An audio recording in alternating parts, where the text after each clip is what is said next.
little farm-to-table chicken nuggets. It's me, Carl. Welcome to Grow TV. Welcome to Grow TV.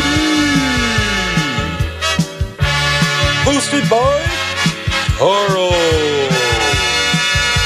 Where we have fun with our friends, talk about Jesus, and go over everything the Bible has to offer.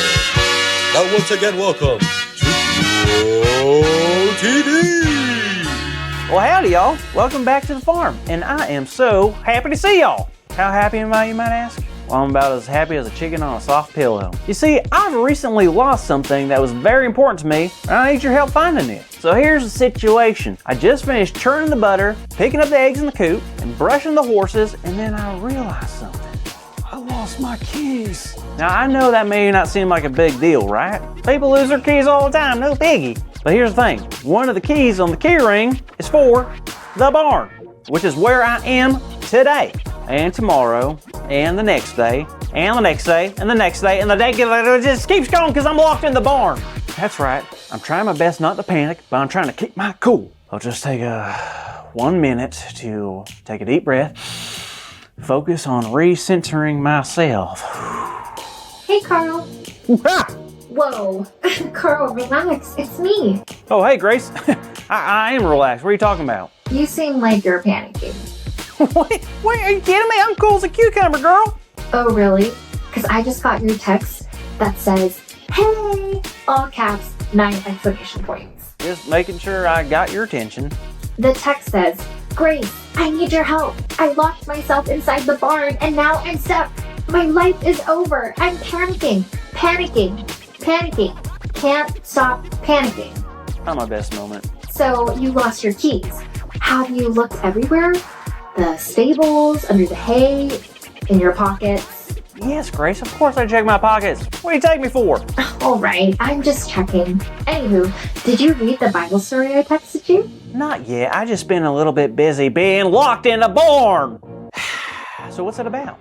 Oh, it's great. It takes place soon after Jesus rose from the dead. But the thing is, not everyone knew about that, because only a handful of people had actually seen Jesus alive again. So rumors about Jesus were flying all over. Sounds like the crows that fly over this farm. They're so chatty. Maybe they stole my keys. So there were these 2 men who were walking outside the city, and they were talking about Jesus and all that had happened, when suddenly Jesus walked up behind them and began to talk with them. Whoa, they were talking about Jesus and he shows up? What are the odds? They must have been sacked. That's the crazy thing. They didn't even recognize Jesus. What? Jesus asked them what they were talking about, and they were shocked that he didn't know.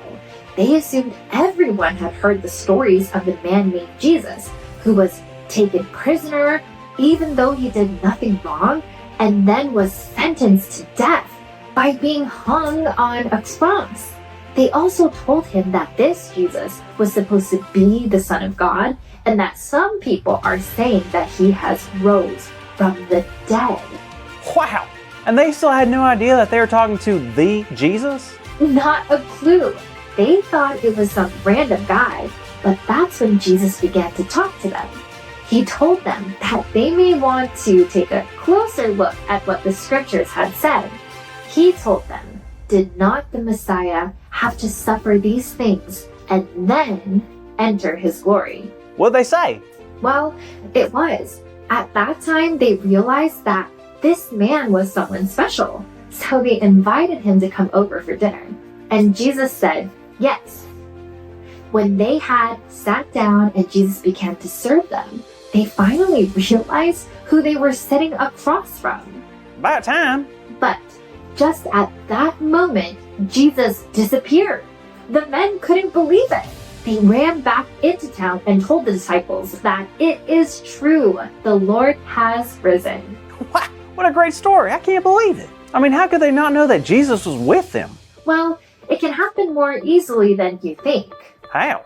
Well, when we don't recognize or get too used to something, we can often forget how important it is, or that it's even there at all. I mean, Jesus promises to never leave us, but it can feel like we're alone sometimes, huh? Sure can. I just never want to forget that. I need to write that down, actually. No way! Are you kidding me? I told you to check your pockets. Oh man, I feel foolish. I guess I'm just like those guys from the story. I had the thing I needed with me the whole time and I had no idea. Well, the important thing is that you found it. But remember, Carl, there will be times when you feel like you are trapped and don't have any help. But we can't forget that Jesus is there for us every day. Hey kids, what a fun time, huh? Not only did Carl find his keys, but we found the big idea in the process.